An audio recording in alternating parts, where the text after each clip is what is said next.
TS Engineering बेहतरीन platform and we have starting the today's lecture number 3 for atomic structure. Start करते। देखिए कल आपने रदरफोर्ड मॉडल पढ़ा था लेकिन उन्होंने बोला था कि जो इलेक्ट्रॉन होते हैं ना वो जनरली घूमते रहते हैं अपने ही ऑर्बिट में। लेकिन फिर मैक्सवेल ने बताया जो इलेक्ट्रॉन्स होते हैं ना वो एक्सीलरेटेड पार्टिकल्स होते हैं। इसका मतलब वो अपने में से एनर्जी एमिट करते रहते हैं, वो अपने में से एक एनर्जी एमिट करते हैं जिसकी वजह से उसमें लॉस ऑफ एनर्जी आता है और एक समय ऐसा आएगा कि जो इलेक्ट्रॉन है उसकी एनर्जी पूरी ख़त्म हो जाएगी।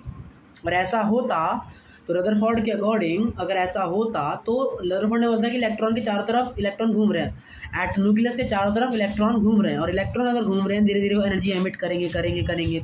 फिर एक समय ऐसा आएगा कि वो जो इलेक्ट्रॉन है वो आपके न्यूक्लियस में एंटर कर जाए, तो फिर तो कुछ रहता ही नहीं दुनिया में। तो इसका मतलब ऐसा तो पॉसिबल नहीं, जिसकी वजह से रदरफोर्ड मॉडल को यहाँ पर गलत साबित कर दिया गया।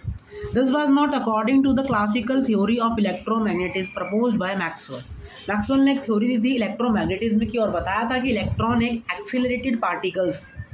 इसका मतलब है कि इलेक्ट्रॉन एक एक्सीलरेटेड है, वो लगातार अपनी एनर्जी को रिलीज करता रहता है, अपने में से एक वेव्स EMW को रिलीज करता रहता है, जिसकी वजह से उसका जो है this heavy accelerated charged particle must emit radiation in the form of EMW wave and lose its total energy, और अपनी total energy में वो lose करता है।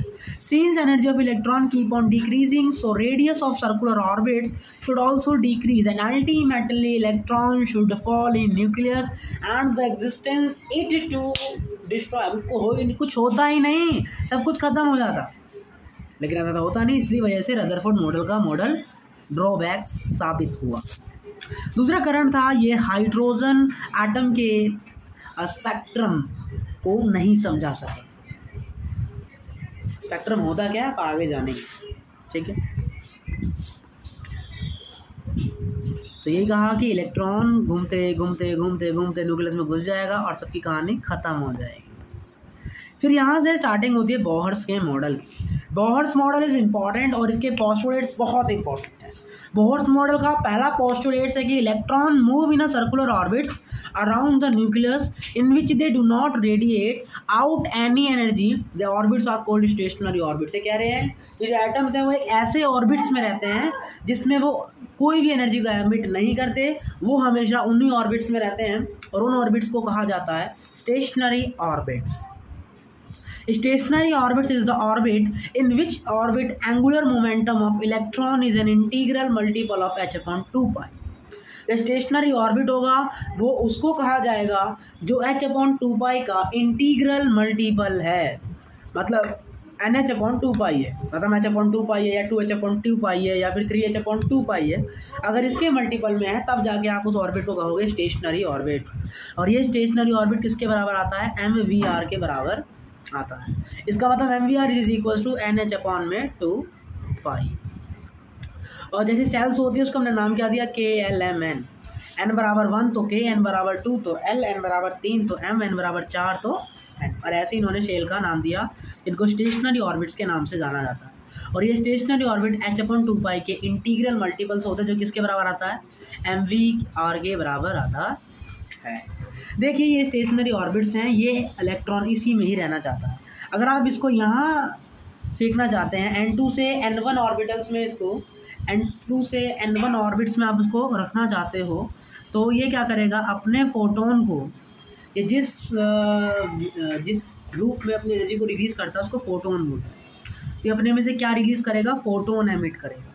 और अगर इसे किसी ऑर्बिट से ऊपर ऑर्बिट में जाना है तो ये क्या लेगा? फोटोन एब्जॉर्ब करेगा। तो इन दोनों की एनर्जी का जो डिफरेंस होता है वो किसके बराबर आता है? Hc अपॉन लैम्डा के बराबर आता है। तो हम क्या कह सकते हैं? एनर्जी एमिट हो चाहे एनर्जी एब्जॉर्ब हो, तो टोटल डिफरेंस ऑफ एनर्जी आता है वो Hc अपॉन लैम्डा के बराबर आता है। आइए मैथमेटिकल फॉर्म जानते हैं बोहर मॉडल की। बोहर्स के मॉडल ने बताया था कि जो इलेक्ट्रॉन्स होता है ये सिंगल इलेक्ट्रॉनिक सिस्टम के लिए ही वैलिड है, याद रखिएगा। यहाँ सिर्फ एक इलेक्ट्रॉन है जिसकी वजह से सिर्फ इस पर 2 ही फोर्स लग रहे हैं। एक से ज़्यादा इलेक्ट्रॉन होगा तो इस इलेक्ट्रॉन पे बहुत सारे फोर्स लगेंगे, क्योंकि वो सारे इलेक्ट्रॉन भी इस पर रिपल्सिव फोर्स लगाएंगे। लेकिन अभी सिर्फ एक इलेक्ट्रॉन मान रहे हैं तो इसलिए सिर्फ इस पर 2 फोर्स लग रहे हैं, एक इधर लग रहा है एक इधर लग रहा है। तो ये F1 है, ये आपका क्या है, ये आपका कूलम्बियन फोर्स है, जिसको हम अट्रैक्टिव फोर्स भी बोलते हैं। तो वो क्या आएगा, K(Q1) मतलब ZE, और जो दूसरा इलेक्ट्रॉन है वो डिवाइड की रेडियस का स्क्वायर, मतलब क्या आ गया KZE² जो कि क्या है अपना अट्रैक्टिव। दूसरा चूंकि ये सर्कुलर मोशन कर रहा है, तो सर्कुलर मोशन में सेंट्रीपिटल फोर्स लगता है, और वो क्या है आपका mv²r।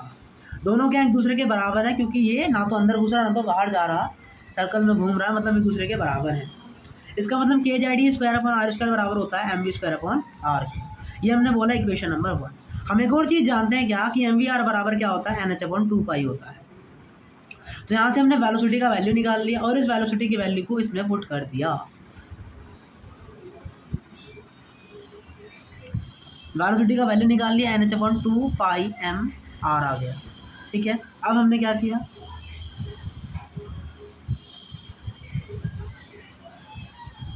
इस वेलोसिटी की वैल्यू को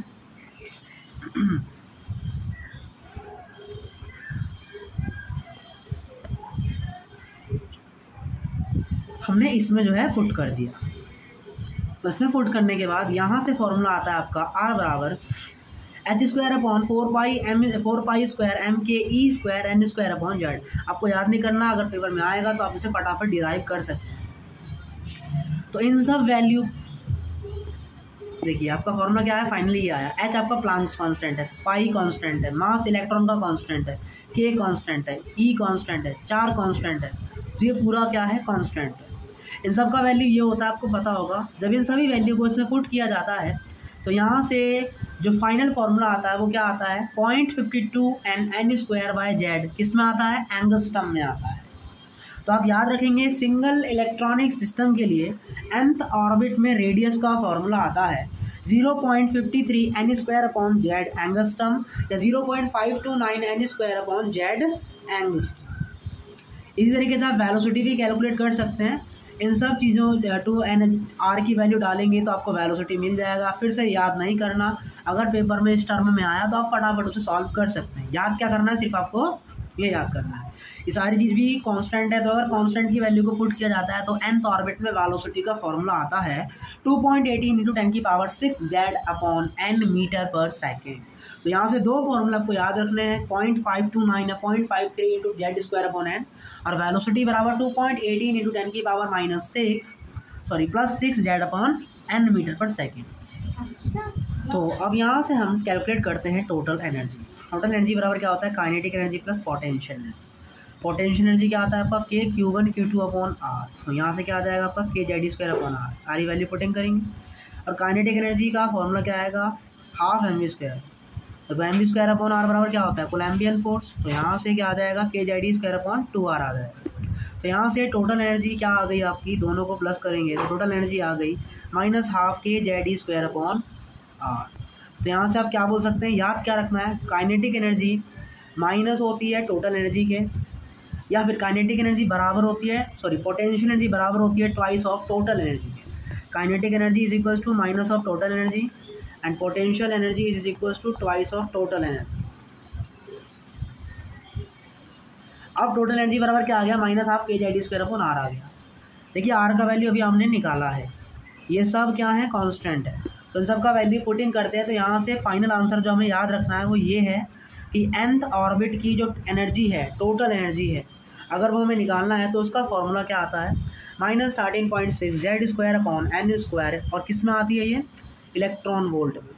लेकिन अगर इलेक्ट्रॉन वोल्ट में नहीं पूछा है, जूल पर एटम में पूछा है, तब आपको कौन सा फॉर्मूला याद करना है, ये वाला, कि 2.18 × 10⁻18 Z²/n² जूल पर एटम। तो हम याद रखेंगे, अगर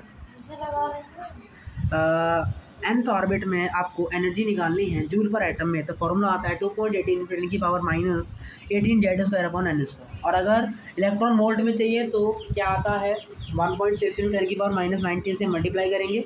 यहाँ से आपका फाइनल फॉर्मूला निकल के आता है -13.6 Z²/n² इलेक्ट्रॉन वोल्ट आता है, जो कि हमें यहाँ पे याद रख के चलना है। वो आपकी टोटल एनर्जी है, क्या है वो हमारी टोटल एनर्जी।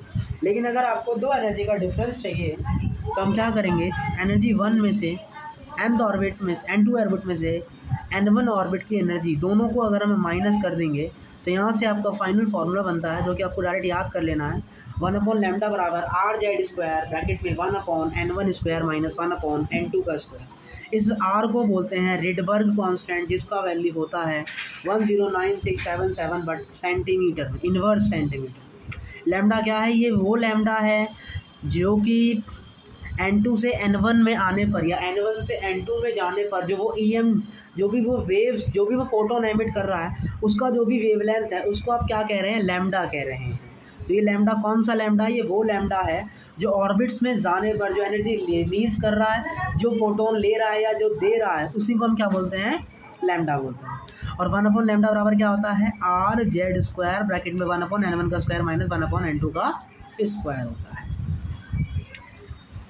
देखिए ये तो एक फॉर्मूला हो गया रिडबर्ग के टर्म में। हम एक और फॉर्मूला याद कर सकते हैं कि लैम्डा बराबर 12400/del बट इलेक्ट्रॉन वोल्ट में। तो यहाँ से भी आपको लैम्डा मिल जाएगा, एंगस्ट्रम की फॉर्म में मिलेगा ये 12, लेकिन यहाँ पे किस में होना चाहिए? एंगस्ट्रम में। लैम्डा किस में मिलेगा? एंगस्ट्रम में मिलेगा। तो 12400/delta E आपके पास दो फॉर्मूले हैं लैम्डा निकालने के लिए, या तो आप ये यूज़ करिए या तो आप वो यूज़ करिए। देखिए इसमें क्या होगा, आपको ये फॉर्मूला लगाना पड़ेगा जिसका कैलकुलेट थोड़ा सा हार्ड पड़ेगा। लेकिन इसमें क्या है, आपको अगर मान लीजिए हाइड्रोजन है 1 से 3 में जा रहा है, तो पहले आप तीसरे की एनर्जी निकालोगे ये वाला फॉर्मूला यूज़ करके, फिर आप पहले की एनर्जी निकालोगे, फिर आप दोनों को माइनस करोगे तो आपको डेल भी मिल जाएगा, फिर दोनों को भाग करोगे तो आपको क्या मिल जाएगा? डेल्टा ए एंगस्ट्रम मिल जाएगा। तो इस तरीके से आपके पास दो फॉर्मूले हैं लैम्डा निकालने के लिए, जिसमें बेस्ट फार्मूला होगा ये। और अगर आप 1 से लेकर 7 ऑर्बिट तक की z बराबर 1 के लिए अगर आप एनर्जी याद कर लेते हैं, तब होगा क्या? आपको ये कैलकुलेट करने में टाइम बचेगा और आपका इजीली आंसर बन जाएगा। तो आपको करीबन 7 जो हैं nth ऑर्बिट के जो भी ऑर्बिट्स हैं 1 से लेकर 7 तक, वो आपको याद करने हैं। एनर्जी ऊपर जाती है, इंक्रीज़ होते हैं और दोनों का गैप घटता जाता है। तो n बराबर 1 में जेड ये किसके लिए है? सिंगल इलेक्ट्रॉनिक सिस्टम के लिए, और ये किसी भी जेड के लिए है, ठीक है। बट जेड स्क्वायर आपको लगाना पड़ेगा। अब एक काम करो, जेड स्क्वायर सब में लग ही रहा है तो जेड स्क्वायर को हटा देना, डायरेक्ट ये याद कर लो। और जैसे लिथियम के लिए पूछे तो 3 का स्क्वायर करके उससे गुणा कर देना हर ऑर्बिट, ठीक है। तो क्या होता है, पहले ऑर्बिट की एनर्जी -13.6, सेकेंड ऑर्बिट की एनर्जी क्या होती है? -3.4, थर्ड ऑर्बिट की एनर्जी क्या होती है? -1.51। माइनस सब में आ रहा है, माइनस याद करने की जरूरत नहीं है। 13.6, 3.4, 1.51, 0.85, 0.544, 0.38 एंड 0.28। ये एनर्जी हमें याद रखनी है। कौन कौन सी? 13.6 रोज इनको नज़र मारना है, अपने आप याद हो जाएगा। 3.4, 1.51, 0.85, 0.544, 0.38 एंड 0.28। ये सारी एनर्जी हमें यहाँ पे याद रखनी है। देखिए find out the radius of second orbit of hydrogen atom. बहुत सारे क्वेश्चन बन सकते हैं। 0.53 इंटू क्या होता है? जेड स्क्वायर अपॉन एन होता है। जेड का वैल्यू तो 1 है, nth ऑर्बिट मतलब 2 है, तो उसका आंसर क्या आ जाएगा? 0.53 अपॉन में 2 आ जाएगा। सही फॉर्मूला लगाया है।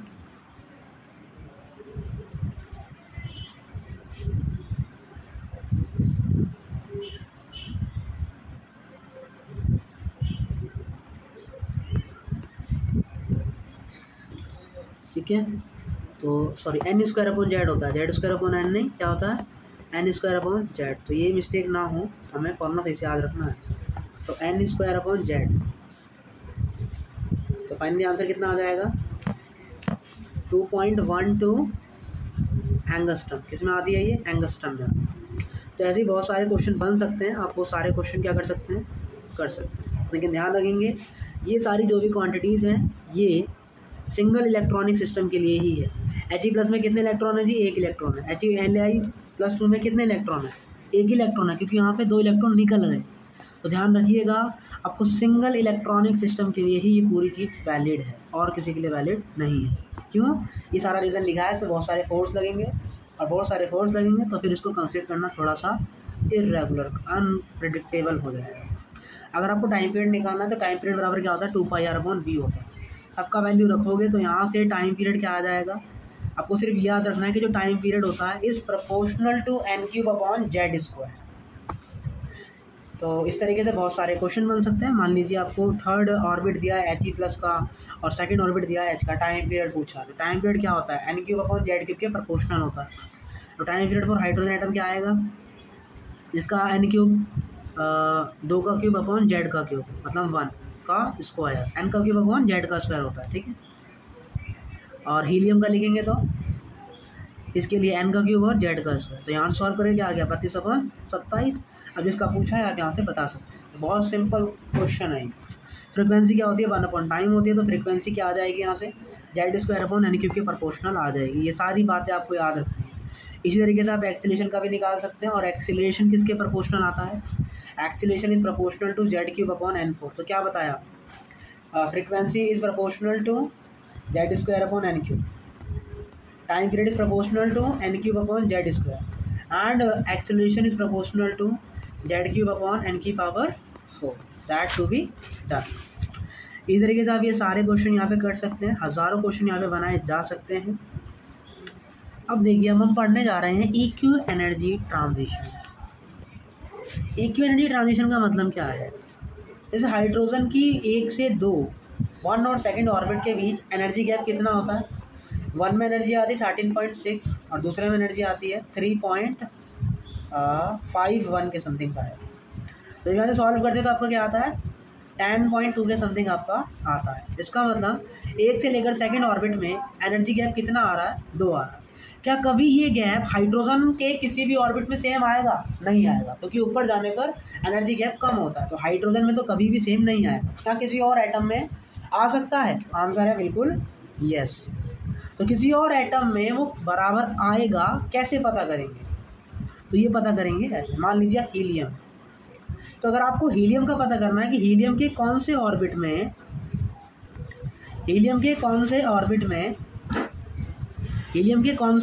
में ये वाला एनर्जी गैप आपको देखने को मिलेगा, कैसे पता करें। तो उसके लिए क्या करना पड़ेगा, हीलियम का आपको पहले एटॉमिक नंबर पता होना चाहिए, कितना होता है 2।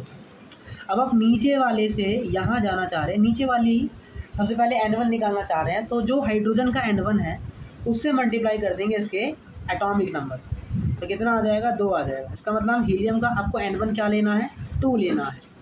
अब क्या करेंगे आप, अब आप ऊपर का एनर्जी निकालेंगे, तो ऊपर का एनर्जी निकालने के लिए ऊपर की वैल्यू को मल्टीप्लाई कर देंगे उसके एटॉमिक नंबर से, तो इसका कितना आ जाएगा 4 आ जाएगा। इसका मतलब हीलियम के सेकंड से फोर्थ ऑर्बिट के बीच में आपको क्या देखने को मिलेगा, आपको सेम एनर्जी का ट्रांसफॉर्मेशन देखने को मिलेगा। इसी तरीके से अगर आपको लिथियम के लिए निकालना है, तो लिथियम का क्या होता है, इससे नहीं निकालेंगे, इसी से ही निकालेंगे, क्योंकि आपको ये वाला एनर्जी टर्म सेम चाहिए, तो हमें स्टार्टिंग से ही निकालना पड़ेगा। तो अगर हमें तो इसका एटॉमिक नंबर कितना होता है लिथियम का 3, तो नीचे वाली वैल्यू क्या आ जाएगी 3 आ जाएगी, और ऊपर वाली क्या आ जाएगी 6 आ जाएगी। तो ऐसे आप क्या निकालते हैं, EQ एनर्जी ट्रांजिशन निकालते हैं। मान लीजिए आपको क्या दिया है, हीलियम दिया है, और हीलियम देके आपको हाइड्रोजन का पूछा है, तो कैसे निकालेंगे। तो अगर आपको पीछे जाना है तो हम क्या करेंगे, भाग करेंगे, किससे, एटॉमिक नंबर से। किसके एटॉमिक नंबर से, हीलियम के एटॉमिक नंबर से। तो ऊपर का वैल्यू क्या आ जाएगा 2, और नीचे का वैल्यू क्या आ जाएगा 2/2 मतलब 1। तो उसका एनर्जी कितना आ गया, ट्रांजिशन 2 से 1। लेकिन अगर भाग करने पर, जैसे लिथियम है, लिथियम का कितना होता है 4/3, तो यहाँ तो कितना आ जाएगा 2 आ जाएगा। लेकिन अगर मैं 2 क्यों आएगा, 3 से भाग करेंगे, अच्छा हीलियम का ट्रांजिशन है 3 से 4, तो 2 से भाग करेंगे तो ये क्या आ जाएगा, सेकंड ऑर्बिट आ जाएगा। लेकिन अगर 3 को 2 से भाग करेंगे तो कितना आएगा 1.5 आएगा। क्या ये इंटीजर आ रहा है, नहीं आ रहा, तो इसका मतलब ये एनर्जी पॉसिबल ही नहीं है। तो अगर इंटीजर आएगा तभी वो एनर्जी का ट्रांजिशन पॉसिबल होगा, वरना नहीं होगा। मान लीजिए आपको ये देकर ये दोनों पूछा है, तो क्या करेंगे, सबसे पहले क्या करेंगे आप हाइड्रोजन का निकालेंगे, फिर हाइड्रोजन से किसका निकालेंगे, लिथियम का निकालेंगे। आई होप आपको ये EQ एनर्जी ट्रांजिशन समझ में आ गया होगा। आइए इसका यूज़ क्या है। आपको बेरिलियम दिया है, 24वें ऑर्बिट की पोटेंशियल एनर्जी निकालनी है। हमने पढ़ा है टोटल एनर्जी बराबर, टोटल एनर्जी का डबल कर दे तो क्या होता है, वो पोटेंशियल एनर्जी के बराबर होता है। तो इसका मतलब आपको बेरिलियम के 24वें ऑर्बिट की टोटल एनर्जी निकालनी पड़ेगी। 24 ऑर्बिट तो बहुत ज़्यादा हो जाएगा, कैलकुलेशन थोड़ी टफ हो जाएगी। इसको कैसे छोटा किया जाए, आप ही ने बताया था भी EQ एनर्जी ट्रांजिशन का मेरे पास बेरिलियम है और बेरिलियम का एटॉमिक नंबर कितना होता है, 4 होता है।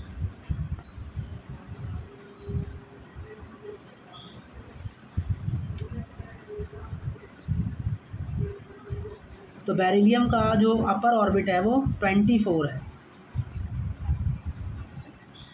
तो माना आपके पास हाइड्रोजन में आपको जाना है, तो कौन से ऑर्बिट में दोनों का एनर्जी सेम हो, क्या करेंगे, 24 को भाग करेंगे उसके, अगर इधर जाना होता है तो उसको एटॉमिक नंबर से भाग कर देते, कितना आ गया, 6 आ गया। इसका मतलब हाइड्रोजन के 6वें ऑर्बिट की जो एनर्जी होगी वो बेरिलियम के 24वें ऑर्बिट की एनर्जी के बराबर आएगी। और 6वें ऑर्बिट की जो एनर्जी होती है कितनी होती है, वो 0.38 Z², और जेड का वैल्यू कितना, 1 है हाइड्रोजन के लिए। तो इस तरीके से आपका टोटल एनर्जी कितना आ जाएगा, 0.38 आ जाएगा। अब इसका मल्टीप्लाई 2 से करेंगे तो हमें क्या मिल जाएगी, 24वें ऑर्बिट के लिए 0.76 इलेक्ट्रॉन वोल्ट मिल जाएगी। तो इस तरीके से हमने बेरिलियम की लंबी कैलकुलेशन से बच गए। तो इक्वी एनर्जी ट्रांजिशन का यूज़ हम यहाँ पर करेंगे। ऐसे ही आप यहाँ भी कर सकते हैं। आपसे 20 से 10 का लैम्डा पूछा है, ई लैम्डा मतलब एनर्जी ट्रांसफॉर्मेशन निकालना पड़ेगा।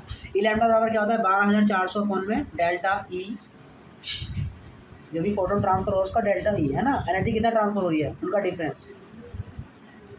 कैसे निकालेंगे, 20 तो बहुत ज़्यादा हो जाएगा, तो हम क्या करेंगे, इसके हाइड्रोजन एटम का निकाल लेते हैं। तो 20 को भाग करेंगे 5 से तो 4 आ गया, 10 को भाग करेंगे 5 से तो 2 आ गया। इसका मतलब 2 से 4 के बीच में जो एनर्जी होगी वो डेल्टा ई एन के बराबर आएगी। और 2 से 4 ऑर्बिट के बीच में कितनी एनर्जी आती है, चौथे ऑर्बिट की एनर्जी होती है 3.40 और दूसरे ऑर्बिट की एनर्जी होती है 0.85। दोनों को माइनस करेंगे तो कितना आएगा, 2.55 आएगा। इसका मतलब है डेल्टा ई की वैल्यू आ गई 2.55 और 12400 से भाग करेंगे तो हमें लैम्डा मिल जाएगा इन एंगस्ट्रम। तो इस तरीके से हमने ये सारी कहानी समझी एटॉमिक स्ट्रक्चर की। आपको कैसे याद करना है, क्या नहीं करना, सिर्फ फार्मूला बेस्ड है। और वो आपको क्या करना है, वो टर्म याद कर लेनी है, एनर्जी की वैल्यू याद कर लेनी है। अगर वो याद रहेगा तो क्वेश्चन हल करने में काफ़ी सावधानी भी रहेगी। आज का लेक्चर यहीं रखते हैं, मिलते हैं कल नेक्स्ट लेक्चर में। तो तब तक के लिए टाटा बाय।